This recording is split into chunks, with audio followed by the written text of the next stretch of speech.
우리가 이미 죽음에서 생명으로 옮겨갔다는 것을 우리는 압니다. 이것을 아는 것은 우리가 형제자매를 사랑하기 때문입니다. 사랑하지 않는 사람은 죽음에 머물러 있습니다. 자기 형제자매를 미워하는 사람은 누구나 살인하는 사람입니다. 살인하는 사람은 누구나 그 속에 영원한 생명이 머물러 있지 않다는 것을 여러분은 압니다. 그리스도께서 우리를 위하여 자기 목숨을 버리셨습니다. 이것으로 우리가 사랑을 알게 되었습니다. 그러므로 우리도 형제자매를 위하여 목숨을 버리는 것이 마땅합니다.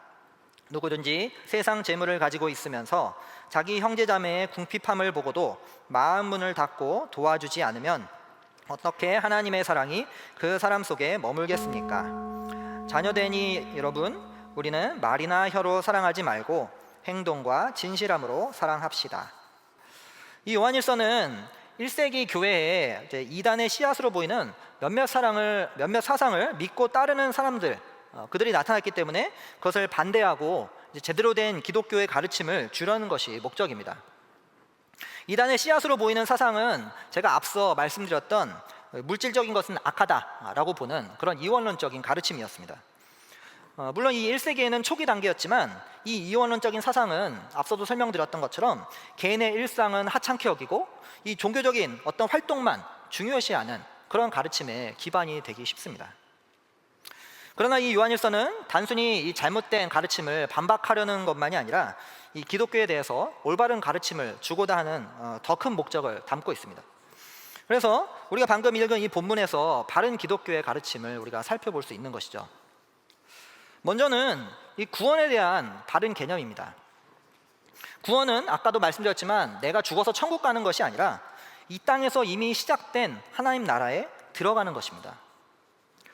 그리고 그 하나님 나라에 들어간다는 의미는 하나님의 다스림과 통치를 따라서 살아가는 것을 의미합니다.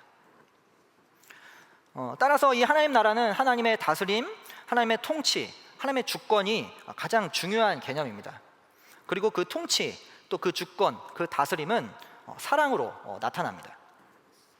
본문의 14절, 15절에서 사랑하지 않는 자는 죽음에 머물러 있고 사랑하지 않는 사람은 영원한 생명이 머물러 있지 않다라고 말하고 있습니다. 우리는 영생하면은 흔히 그냥 영원히 사는 어떤 그런 것을 떠올리기 쉬운데요. 이 영생은 시간의 어떤 그런 양적인 측면만이 아니라 질적으로 전혀 다른 새로운 종류의 생명을 말하고 있는 것입니다. 바로 하나님의 다스림과 통치를 지금 이 땅에서 받아들이고 또 그 나라를 지금 이 땅에서 살아낼 수 있는 그 생명을 말하는 것이죠. 그리고 그것은 사랑이라는 것으로 우리 눈에 가시화되어서 나타납니다. 배제와 폭력이 아니라 미움과 시기가 아니라 이 사랑을 통해서 이 땅에서도 그 하나님 나라가 드러난다는 것이죠. 이것은 이 기존에 죽고 나서 가는 그런 천국과는 차원이 다른 것입니다. 내세적 천국이 우리 기독교인들의 목적이 된다면 기독교는 조건과 보상의 종교가 되어버리고 맙니다. 언젠가 천국에 가기 위해서 나는 기독교를 믿어야 하는 것이죠. 그러나 지금 이 땅에서 하나님 나라가 시작된다면, 이 영원한 생명으로 지금 살아간다면 기독교인들은 이 사랑하는 삶과 결코 떨어질래야 떨어질 수 없는 것이죠. 그런데 이 하나님 나라는 어떻게 시작되었을까요? 16절에서 말하고 있습니다. 그리스도께서 우리를 위해 자기 목숨을 버리셨기 때문에 하나님 나라가 이 땅에서 시작된 것입니다.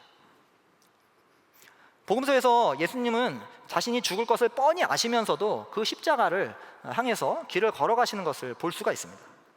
도대체 예수님은 왜 그렇게 하셨을까요? 그것은 저와 여러분을 하나님께서 사랑하시기 때문입니다. 우리는 하나님을 무시하고 인정하지 않아서 하나님과의 관계가 원래 깨어진 사람들이었습니다. 이것을 죄라고 부르는데요, 죄는 자기중심성 혹은 나 중심성을 말하는 것입니다. 하나님 중심이 아니라 인간의 자기중심성이라는 거죠. 그런데 이 인간의 자기중심성은 사실 모든 관계의 깨어짐의 원인이 됩니다. 여러분 한번 생각해 보세요. 나만 잘 되려 하고 나의 유익만을 추구하고 타인은 전혀 생각하지 않으면 도대체 어떻게 될까요? 인간은 자기중심성으로 하나님을 알 수도 없게 되었고요, 자신조차도 제대로 사랑할 수 없게 되었습니다. 서로 억압과 종속의 관계가 되어버렸고요, 이 피조 세계를 탐욕스럽게 착취해 버렸습니다. 인류는 교육과 법과 종교 등을 통해서 어떻게 해서든지 이 문제를 해결해 보려고 했지만 번번이 실패했습니다. 인간은 도대체 이 문제를 해결할 수가 없습니다. 왜냐하면 해결하려는 그 사람도 자기중심성에서 벗어날 수 없기 때문이죠. 우리가 이 문제를 스스로 해결할 수 없기 때문에 마침내 그리스도께서 우리를 위해서 자신의 목숨을 버리신 것입니다. 그리고 이 16절에서는 이것으로 우리가 사랑을 알게 되었다고 말하고 있습니다. 십자가는 예수님께서 우리에게 본을 보여주신 사건이기도 합니다. 우리가 본 적이 없던 그 길을, 인간은 갈 수 없는 그 길을 예수님께서 친히 자기 희생을 하시면서 보여주셨다는 거죠. 이 자기 희생을 통해서 새로운 삶의 길을 보여주시고 우리가 그 길을 갈 수 있도록 열어주신 것입니다. 이제 누구든지 자기 희생적인 사랑으로 자기 십자가를 지고 예수님을 따르는 사람들은 예수님처럼 하나님 나라를 살게 되는 것입니다. 그런 하나님 나라를 살아가는 기독교인들은 이 땅에서 무엇을 소망할까요? 먼저는 사랑의 공동체입니다. 그리스도의 사랑을 경험한 그리스도인들은 그 사랑을 실천하는 사랑의 공동체를 소망하게 됩니다. 이렇게 기독교인들은 더 이상 자기 능력과 자기 힘으로 세상을 살아가는 것이 아니라 하나님 나라의 그 생명력으로 살아가는 그런 존재들입니다. 인간으로서는 서로 사랑할 수 없지만 하나님 나라 백성이 되었기 때문에 이제는 서로 사랑할 수 있는 그런 기반을 얻게 된 것이죠. 그리고 기독교인들은 두 번째로 이 세상의 깨어짐이 회복되는 것을 소망합니다. 이제 인간들에게는 새로운 삶의 길이 열렸습니다.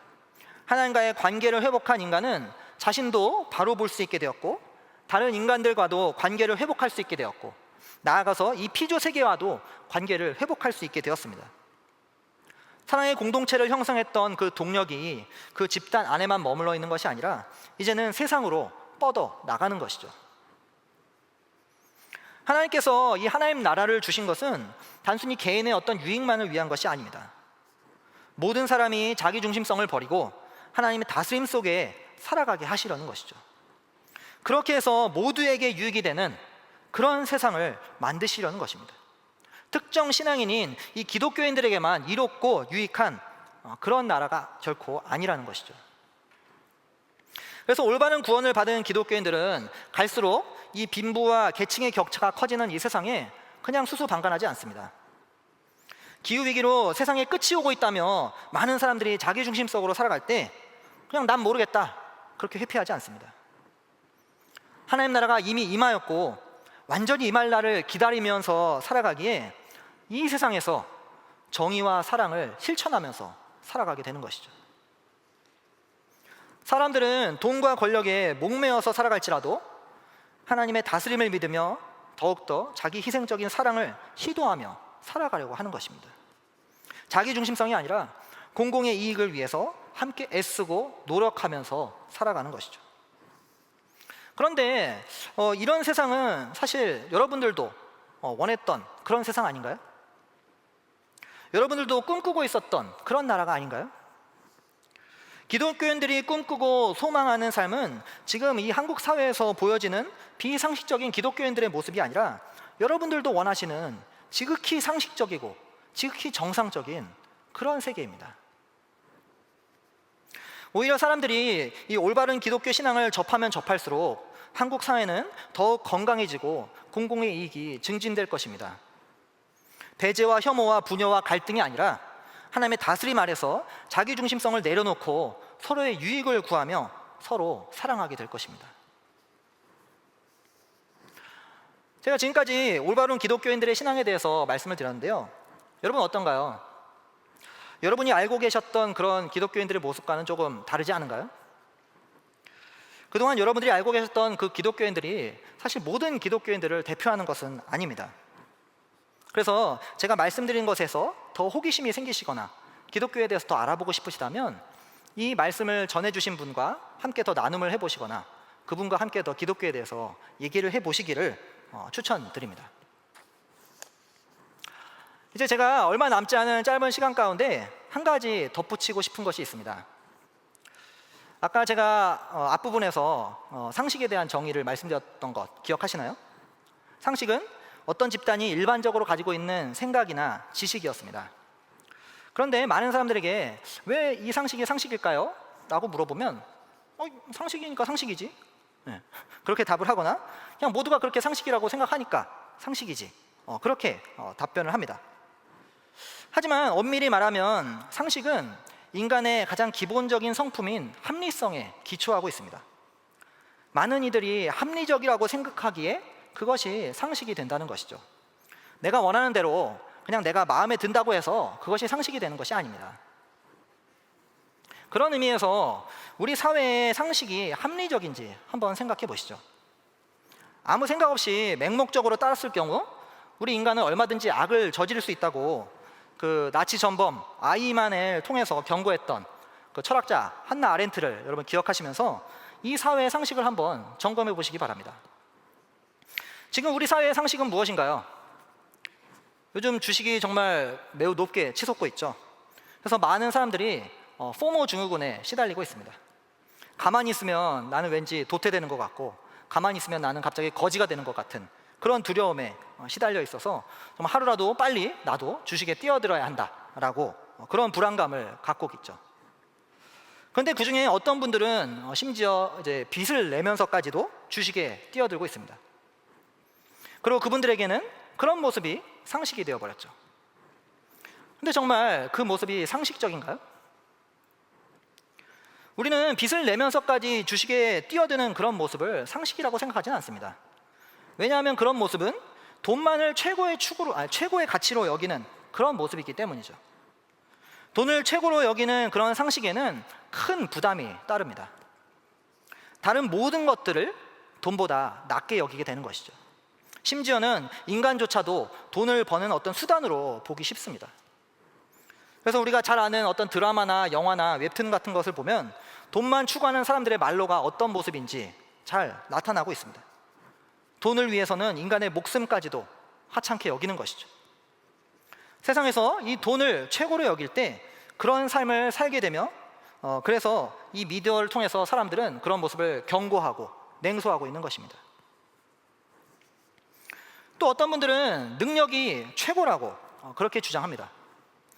얼마 전에 한 어학원 차량 도우미 분이 이 배달원에게 못 배웠으니까 배달이나 하지 라는 그런 비하했던 말이 정말 사회적으로 큰 물의를 일으켰던 적이 있습니다. 배달원이 공부하고 능력을 키웠으면 그런 일을 하지 않았을 거라고 생각하는 거죠. 하지만 정말 그럴까요?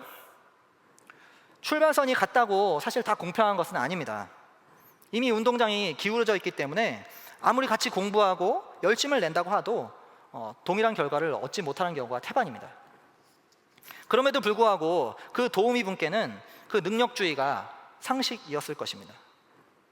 그러나 우리는 이 비교와 경쟁 문화가 만들어낸 이 능력주의가 얼마나 많은 청년들을 피폐시켰고 이 헬조선을 탈출하고 싶게 만들었는지 알고 있습니다. 일부 엘리트라고 불리는 돈 많고 권력을 손에 쥔 자들의 그 자제들이 부모 잘 만난 것도 능력이라고 주장하는 것이 얼마나 비상식적인지 우리는 쾌히 동감하고 있습니다. 마지막으로 이 세상은 혼자 사는 것이 맞다고 합니다. 어차피 인생은 혼자 왔으니 혼자 가는 것이 맞다.